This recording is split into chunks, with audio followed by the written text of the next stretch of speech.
नमस्कार, मैं हूं अजय प्रकाश और आप देख रहे हैं जनज्वार। इस वक्त मैं इलाहाबाद विश्वविद्यालय के शताब्दी हॉस्टल में खड़ा हूं और यह छात्र हमारे साथ जो खड़े हैं वह कानून के विद्यार्थी हैं। ऐसे में यह जानना बेहतर होगा कि इलाहाबाद विश्वविद्यालय किन जरूरतों के लिए फीस बढ़ा रहा है और उससे इन छात्रों की पढ़ाई पर क्या बेहतरी आने वाली है, क्योंकि सरकार जनता के लिए काम करती है और जनता ही ये छात्र है।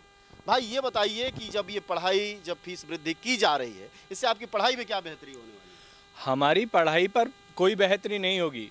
इसका सिर्फ एक ही नुकसान होगा, वो होगा हमारी जेब पर। समझ रहे हैं आप? ये समझिए कि गवर्नमेंट यूनिवर्सिटी का डायरेक्ट रोल प्ले हमें दिख रहा है, पर अल्टीमेट जो रोल प्ले है यहाँ गवर्नमेंट का है। सेंट्रल गवर्नमेंट स्टेप बैक कर रही है अपना, वो अपनी यूनिवर्सिटीज़ को फंडिंग नहीं कर पा रही है। आप आज देखिए सेंट्रल यूनिवर्सिटीज़ की जितनी भी यूनिवर्सिटीज़ हैं उनमें व्यवस्था बहुत ही एकदम निचले स्तर पर है। मतलब अगर आपके मैं बातों को सरल शब्दों में समझूं तो जो एक कल्याणकारी राज्य का कंसेप्ट था भारत का, उससे हमारी मोदी सरकार पीछे हट रही है। मोदी सरकार भी पीछे हट रही है। मोदी सरकार प्रेजेंट गवर्निंग सरकार है, वो तो हट रही है, लेकिन प्रीवियस गवर्नमेंट्स ने भी ऐसा कुछ खास विशेष कदम नहीं उठाए हैं। सेंट्रल गवर्नमेंट की इतनी बड़ी यूनिवर्सिटी है, इलाहाबाद यूनिवर्सिटी इतने पुराने समय से है, इसके वेलफेयर के लिए कुछ काम नहीं किया जा रहा है। आप यहाँ देखिए, यहाँ सेल्फ फाइनेंस्ड कोर्स चलने लग गए हैं। क्या मतलब बनता है फिर सेंट्रल यूनिवर्सिटी का, सेंट्रल एड का? अगर सेल्फ फाइनेंस्ड कोर्स किसी यूनिवर्सिटी में चल रहे हैं तो सेंट्रल एड का क्या मतलब है फिर? ये सेल्फ फाइनेंस कोर्स क्या होता है, इससे क्या दिक्कत आती है छात्रों को? सेल्फ फाइनेंस कोर्स में समस्या ये है कि हमारी फ़ीस ज़्यादा होती है।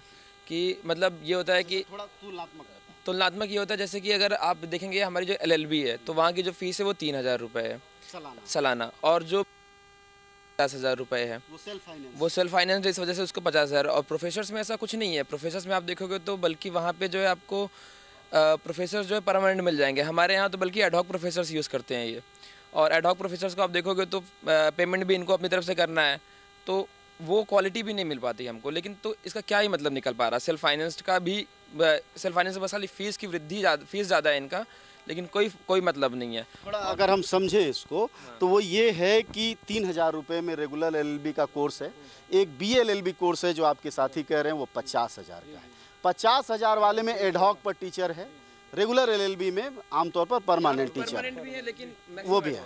हाँ, तो थोड़ा इनको सुन लेते हैं। मैं ये BA और MA के लोगों का फीस बढ़ा है इलाहाबाद यूनिवर्सिटी में, लेकिन अगर ऐसा ही चलता रहा, हम लोग इसका विरोध नहीं किए, तो अभी 4 गुना फीस बढ़ा है। MA का फीस या BA का फीस 400, मैं 4 गुना कर रहा हूँ, गुना में 4 गुना होगा, प्रतिशत में 400 होगा। तो अभी BA का फीस 1100 कुछ रुपए है इलाहाबाद यूनिवर्सिटी का। ये 4 गुना इन्होंने बढ़ा दिया है। अगर इसका हम विरोध नहीं करेंगे अभी, तो मैं तो प्रोफेशनल कोर्स का BLLB छात्र हूँ, मेरी 50,000 है। 50,000 गुना 4 करेंगे तो 2 लाख फीस हो जाएगी, तो हमारे माँ बाप कहाँ से लाएंगे? और इलाहाबाद यूनिवर्सिटी हमेशा से ही ग्रामीण अंचल एवं अर्ध शहरी छात्रों के लिए ही बना है। यहाँ से मुंशी प्रेमचंद्र जी न जाने कितने, मतलब इलाहाबाद ही क्यों, पूरे उत्तर भारत का ही जब 70% ग्रामीण है इकोनॉमी में। जरा और भी आपके साथियों से समझते हैं।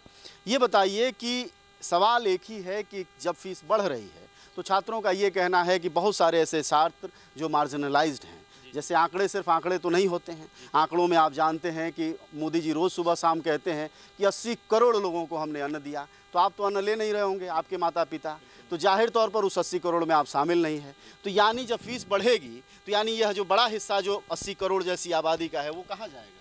ये जाहिर सी बात है कि फ़ीस बढ़ रही है तो इससे जेबों पे असर पड़ने वाला। हो सकता है जो बच्चे ग्रामीण इलाकों से आए हों, जो बच्चे सेमी अर्बन इलाकों से आए हों, जो बच्चे ग्रामीण परिवेश से एवं गरीब परिवेश से हों, उनको तो समस्याएं होंगी ही होंगी। लेकिन हमें ये भी सोचना चाहिए कि इतनी बड़ी यूनिवर्सिटी है, हमें सेंटर एक मतलब निश्चित अमाउंट ही देती है, उसको भी यूनिवर्सिटी कुछ वापस करना पड़ता है। तो इतनी बड़ी यूनिवर्सिटी को चलाने के लिए पैसे की ज़रूरत है, लेकिन भाई फ़ीस बढ़ा रहे हैं, नॉन सेल्फ फाइनेंस कोर्सेज़ के फ़ीस बढ़ रहे हैं, तो कहने की बात यह है कि वो उचित सुविधाएँ भी मिले, और जो बच्चों को स्कॉलरशिप दी जाती है, जो गरीब बच्चे उनको स्कॉलरशिप भी दी जाती है, तो वो फ़ीस ये सुनिश्चित किया जाए कि ये जो अगर जो फ़ीस बढ़ रही है तो गरीब बच्चों को स्कॉलरशिप ज़रूर मिले। क्या मिल नहीं रहा है? नहीं, कभी जैसे मैं तो स्कॉलरशिप का लाभ नहीं लेता। नहीं मिल रहा है। इस बार जो है बहुत छात्रों, मतलब समझ लीजिए आप लगभग 60% लोगों को स्कॉलरशिप नहीं आई है। ना ऐसा एससी में भी नहीं आई है, ओबीसी में तो लगभग 90% लोगों को नहीं आई है स्कॉलरशिप। तो स्कॉलरशिप आना बंद हो गई है और फिर ये हो जाता है कि फ़ंड जो है आउट हो गया हमारा, तो इस वजह से स्कॉलरशिप ये बंद कर दी है। और आप ये सोचिए यहाँ पे मैक्सिमम बच्चे कौन पढ़ते हैं, नहीं तो हम प्राइवेट यूनिवर्सिटी में नहीं चले जाएँ, यहाँ क्यों आते हैं हम? पैसा बहुत होगा अगर लोगों के पास तो प्राइवेट यूनिवर्सिटी में जाके अपना जो है सुविधा भी ले लेंगे, मौज मस्ती भी करेंगे। यहाँ पे हम आते हैं क्योंकि हमारे पास पैसे कम है, जितने छात्र हैं सभी के लिए, और सुविधाएं चाहिए हमको, सरकार दे रही है, और पढ़ना तो हमारा सबका अधिकार है, तो यहाँ से पढ़ाई मिल रही है। नहीं हो रहा है, पैसे ये ज़्यादा लेंगे तो कैसे हो पाएगा सब कुछ? और ये एक तरीके से 400% की वृद्धि तो मतलब बहुत ज़्यादा है। आपको बढ़ाना तो एक लिमिट में बढ़ा सकते हो, आप अपने समय के अनुसार बढ़ाइए। एक तो कोविड के बाद इतनी ज़्यादा दिक्कतें और है, आप ऊपर से जो है 400% वृद्धि भी कर दे रहे हो, और देश में इन्फ्लेशन ऐसे ही सब कुछ ज़्यादा हाई हो रखा है। सब कुछ, हर चीज़ का दाम ले लीजिए, सुबह दूध से लेके हर चीज़ का दाम बढ़ा हुआ है, इसको भी आप 400% कर दे रहे हो, क्या मतलब है इसका? सब लोगों में कोई ऐसा भी आपका साथी है जो ये मानता है कि ये महंगाई इस देश के लिए ज़रूरी है और विकास के लिए भी ज़रूरी है? हाँ जी जी, देखिए महंगाई अगर जो एक उचित स्तर पे रहे, एक सीमित रूप से रहे, तो महंगाई तो रहनी ही चाहिए। अगर जो महंगाई नहीं, अभी जो महंगाई की रफ्तार है उस पर क्या कहना है? हाँ, अभी जो महंगाई की रफ्तार वो थोड़ी ज़्यादा है, वो ज़्यादा है, मतलब ये जाहिर सी बात है कि वो ज़्यादा है, और इतनी महंगाई हानिकारक है। लेकिन सरकार अपने उचित कदम उठा रही है, आरबीआई भी समय समय पे ऐसे अनवरत कदम उठाती है कि महंगाई कंट्रोल में आए। बट इतना बड़ा देश, पढ़े लिखे आदमी हैं, आप एलएलबी में पढ़ते हैं, आरबीआई के कदम उठाने से महंगाई कैसे रुकेगी? जी, आरबीआई के पास कुछ टूल्स होते हैं, जैसे आरबीआई के पास रेपो रेट होता है, आरबीआई के पास रिवर्स रेपो रेट होता है, आरबीआई के पास स्टेटरी लिक्विडिटी फंड होता है, आरबीआई के पास सीएसएसआर होता है, आरबीआई के पास विभिन्न ऐसे फंड हैं जिससे वो इन्फ्लेशन को रेगुलेट करती है, और जो मनी हमारे मार्केट में रेगुलेट हो रहा, फ्लो हो रहा है, उसको वो रेगुलेट करती है। तो इससे जरा जनता की तरफ से सोचते हैं, आपने जितनी ये बातें गिनाई हैं उससे प्रोडक्शन में जो वृद्धि है, जो उत्पादन में वृद्धि है, रोजगार में वृद्धि है, जो एनपीए हो रहा है, ठीक ना, जो कर्ज है, इन सब पर कोई फर्क पड़ता है इन तमाम कदमों से? नहीं, महंगाई का, अगर जो महंगाई बहुत ज़्यादा हो जाती है तो जाहिर सी बात है असर पड़ता है। लेकिन हमें ये भी सोचना चाहिए कि अगर जो आलू है, अगर जो आलू 20 रुपया किलो मिल रहा है और जो भी एक्सेस फंड है वो किसान के पास जा रहा है, तो किसान की आय बढ़ेगी ना। अगर जो वो बिचौलिए लेके जा रहे हैं तो महंगाई बहुत। मैं जवाब दूं उससे बेहतर आपके साथियों से ही पूछता हूं, आपको लगता है कि ये जो 20 रुपया किलो आलू है वह किसान के पास उसका मुनाफा जा रहा है? नहीं, ये जब तक एक सही चैनल्स नहीं बनेंगे तब तक नहीं जाएगा। सर, मेरे कहने का मतलब ये है कि अगर जो महंगाई ज़्यादा हो और पैसा किसान के पास जाए, जो नीडी है उसके पास जाए। ये तो राम राज्य वाली स्थिति हुई। जैसे आरबीआई, रेपो रेट, इन्फ्लेशन, ये सब फलाने ढमाके। एक पंचायत सीरीज का एक डायलॉग था कि देख रहा है विनोद, अंग्रेजी में कैसे बेवकूफ़ बनाया जाता है, बोल बोल के बड़ी बड़ी चीज़ें, वही वाला हुआ है पूरा का पूरा। ऐसे ही बेवकूफ़ बना रही सरकार भी, ऐसे हमारे मित्र भी ऐसे बेवकूफ़ बना रहे हैं। कुछ नहीं है, जो चीज़ दिख रहा है वो सबको दिख रहा है यार। दूध के दाम से कहाँ आरबीआई, कहाँ दूध का दाम, आपका 1 रुपये चाह रहा था एक पत्रकार होने के नाते, और भी साथियों के आपके इन्वॉल्व करते हैं। जरा आइए, आप लोग भी पढ़े लिखे लोग ही हैं, आइए। इनके रेपो रेट आपको समझ में आ रहे थे? जी नहीं, उतना ज़्यादा नहीं मुझे। ज़्यादा नहीं, आप भी बस ये है कि जो फीस बढ़ाई जा रही है तो जितना फंड आ रहा है उसी का यूटिलाइजेशन नहीं हो पा रहा है इस यूनिवर्सिटी में, क्योंकि जैसे बुक्स का आता है लाइब्रेरी में, वो बुक्स नहीं आती हैं, उनका फंड आ जाता है लेकिन हाँ यूटिलाइजेशन नहीं होता उसका। ऐसे मेंटेनेंस का आता है, आप देख लीजिए हॉस्टल्स का खस्ता हालत है, वैसे यूनिवर्सिटी का है, मेंटेनेंस का फंड सही जगह नहीं लग रहा है। तो जो हम लोग पैसे दे रहे हैं उसी का सही यूटिलाइजेशन नहीं हो रहा है। ये एक बड़ी समस्या है। ये बड़ी समस्या है, और बढ़ाने का हमें नहीं समझ में आता है कि इनका क्या रोल है, क्योंकि बढ़ा भी देंगे तब भी वो भी मेंटेनेंस में फिर नहीं लगाना, ना बुक्स आएंगी ना कुछ, हम लोग के वेलफेयर के लिए कुछ नहीं होगा। जैसे एक बात मैं समझना चाहूँगा, जैसे उत्तर प्रदेश सरकार का एक संस्कृति मंत्रालय है, उसने जो है संस्कृति का सारा फंड मंदिरों में लगा दिया। क्या इसी तरह का कोई फंड आपके यहाँ भी डाइवर्ट हो रहा है, कहीं और जा रहा है? मुझे लिखाई का कहीं नहीं, मुझे तो इसकी जानकारी नहीं है मुझे। नहीं, तो आखिर जा कहाँ रहा है आपकी लाइब्रेरी का फंड? सर एक्चुअली बात क्या है, कुछ भी चीज़ कहीं भी जाए उस चीज़ से हमें मतलब नहीं, हमारी चीज़ हमारे पास तक आनी चाहिए, हमें इस चीज़ से मतलब है। वो चीज़ नहीं आ रही है, अब वो उनके अपने मैकेनिज्म है, अपने उनके चैनल्स हैं, कहाँ से वो किधर का किधर फ्लो कर रहे हैं, उस सब चीज़ में हम अभी इलाज ही नहीं पाएंगे, हम जानकारी नहीं उनके ले पाएंगे। मैं बताता हूँ कहाँ जा रही है। देखिए क्या होता है, जैसे रेलवे में आप जाओगे तो रेलवे में आपकी सीट हमेशा भरी मिलती है, सब कुछ टिकट विकेट सब कुछ एकदम भरा भरा आया है, लेकिन टिकट का दाम फिर भी बढ़ता जा रहा है, लोग उसमें एक्स्ट्रा भरे पड़े हैं। वैसे हमारी यूनिवर्सिटी में भरे हुए हैं लोग, सब कुछ है, सब पैसा भी दे रहे हैं, लेकिन अब कहाँ जा रहा है वो आप भी समझ रहे हैं, कहाँ जा रहा है पैसा। अभी 2 दिन करप्शन पहले क्यों है हमारे देश में, cancellation कहाँ पे जा रहा है पैसा, GST आपको लग समझ गई में आ रहा है? नहीं, एक तो केजरीवाल कह रहे हैं कि कहाँ जा रहा है पैसा, क्या वहीं जा रहा है पैसा? वही जहाँ केजरीवाल कह रहे हैं हमको भी लग रहा है वहीं जा रहा है पैसा। केजरीवाल जी की पॉलिसी देखिए, जैसे जो उन्होंने पॉलिसी अपनाई है वो स्टेट को पॉलिसी अपनानी चाहिए। स्टेट को एजुकेशन की तरफ एकदम बहुत बड़ा कदम उठाने की जरूरत है कि लोग एजुकेशन में आ पाए। अब जैसे केजरीवाल जी ने क्या करा है, खरीदने में लगाएंगे तो पैसा वहीं जाएगा। केजरीवाल जी ने जो पॉलिसी बनाई है सर कि जगह जगह शराब की दुकानें खोल रहे हैं, वो पॉलिसी बहुत अच्छी है, पैसा वहीं लगाना चाहिए। मेरे कहने का मतलब ये है सर, आइए इसको थोड़ा लॉजिक पर आते हैं। RBI और रेपो रेट बता रहे थे, मेरे और कहने इनको का पता नहीं है टैक्स वैक्स का पैसा कहाँ से आता है, ये सर आप बंद करवा देंगे। हम मुद्दे से भटक रहे हैं। पॉलिटिक्स हमारा यहाँ मुद्दा नहीं, हमारा मुद्दा है यहाँ एजुकेशन। शराब से ठीक है, जनरेशन भी खराब आप इनकी बात सुनिए, ठीक है। हमारे यहाँ मुद्दा एजुकेशन है। जैसे केजरीवाल जी ने मेन काम क्या किया है कि जो अलग अलग चैनल्स के थ्रू होके पैसा जाता था किसी चीज़ के विकास के लिए, उन्होंने डायरेक्ट एजुकेशन के विकास में लगा दिया है। आप देखेंगे केजरीवाल की सरकार के बाद से एकदम बहुत ज़्यादा स्तर बढ़ गया है वहाँ के गवर्नमेंट स्कूल्स का। मैं ये नहीं कह रहा कि बहुत आसान है, बहुत मुश्किल है। इसी चीज को अपनाने के लिए स्टेट गवर्नमेंट या सेंट्रल गवर्नमेंट होती है कि वो ये फैसिलिटी प्रोवाइड कर रहा है। एक स्टेट एजुकेशन फ्री कर रहा है, एक स्टेट एजुकेशन पर 400% फीस वृद्धि कर रहा है।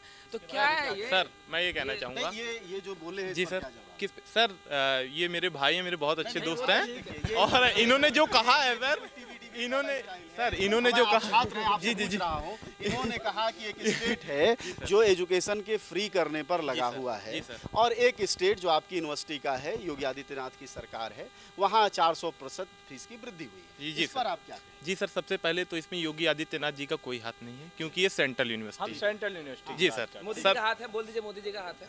सर कहने का मतलब ये है कि यूनिवर्सिटी का नहीं सर, बोलिए फिर जैसे मोदी जी बात का ये हाथ है, है। कोई भी फीस हो, अगर जो सर वो एक निश्चित सीमा में हो। नहीं, आपने ये बात पहले कही है। सर, मैं मैं इतना कह रहा हूँ, देखिए तवज्जो इसलिए दे रहा हूँ क्योंकि क्या आप लोग इनके विचार से ये सहमत जान पड़ते हैं? जी क्योंकि आप पीछे से आके इनको कुछ फीड कर रहे थे, उजाले में आए। क्या सहमति, किस बात का? ये कि आप ये बताइए कि आपके दोस्त छात्रों का ये कहना है कि एक तरफ देखिए छात्रों को राजनीति से और मोदी से और योगी जी से हमको नहीं लगता है यहाँ किसी को किसी से दिक्कत है। हम लोग अपने हितों के बारे में ज़्यादा सोचने पे मजबूर हैं, क्योंकि यहाँ पे आप जब छात्रावास में रहते हैं, जब यूनिवर्सिटी में हैं, तो शासन तंत्र भी आपको मजबूर कर देता है कि आप छात्र के तरीके से सोचिए। हमारी अपनी समस्याएं हैं, जैसे छात्रावास का फ़ी बढ़ने जा रहा है, महंगाई बढ़ रही है।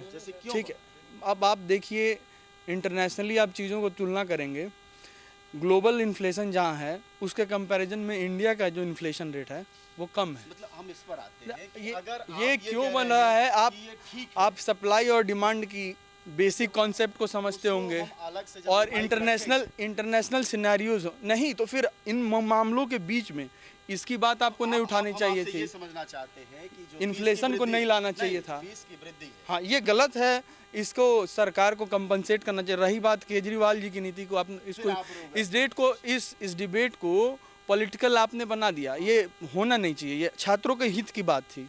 अब आप और बीजेपी को, हाँ, क्या आप रुकेंगे? मैं आपसे ये कह रहा हूँ कि मोदी सरकार की वजह से मैं यूजीसी की इस पॉलिसी जिसके अंतर्गत 30% छात्रों से उसे इकट्ठा करना है अपने रनिंग कॉस्ट को, यूनिवर्सिटीज़ को प्रमोट करने, ये पॉलिसी ये कदम बहुत गलत है। जिसने भी बनाई हो ये कदम गलत है। नहीं, ये आप, मैं कह रहा हूँ, आप पॉलिटिकल पार्टीज नहीं, भाजपा हो, कांग्रेस हो, किसी के भी हो, यूजीसी को फीस बढ़ाने के लिए किसने मजबूर एक किया? बात बताइए, आप अगर ये कहें कि यूजीसी सिर्फ किसी पॉलिटिकल पार्टी के गाइडलाइन से चलती है, आप नहीं समझ पाते हैं। सरकार अगर कर रही है तो सरकार गलत है। किसकी सरकार है? सरकार गलत है, बोलिए तो किसकी सरकार फिर गलत है। आपको नहीं पता है किसको सरकार है? बोल दीजिए ना मुंह से। मैं क्यों बोलूं? नहीं बोलना है मुझे, मैं बाध्य नहीं हूं। मैं एक छात्र के तरह से, वो जो है वोल्डेमॉर्ट है, उनका नाम नहीं लिया जा सकता, कुछ बोल दिया जाएगा, बहुत अन्याय। डर कैसे, डर, खौफ देखिए, खौफ बच्चे ऐसे डर रहे हैं सब। इस देश में एक भ्रम है कि सर अंग्रेजी में सिर्फ सबको बेवकूफ़ भी बनाया जाता है, सिर्फ बेवकूफ़ बनाया, लेकिन सर अंग्रेजी आप ही ने बोला है। अंग्रेजी में नहीं सर, मेरे दोस्तों ने बोला कि अंग्रेजी में सिर्फ देश को बेवकूफ़ बनाया जाता है। सर अंग्रेजी में we the people of India भी कहा जाता है, जिसका मतलब हम भारत के वासी हैं। सर ये कहना पूर्णतः गलत है। विरोध करते हैं इस फीस वृद्धि का।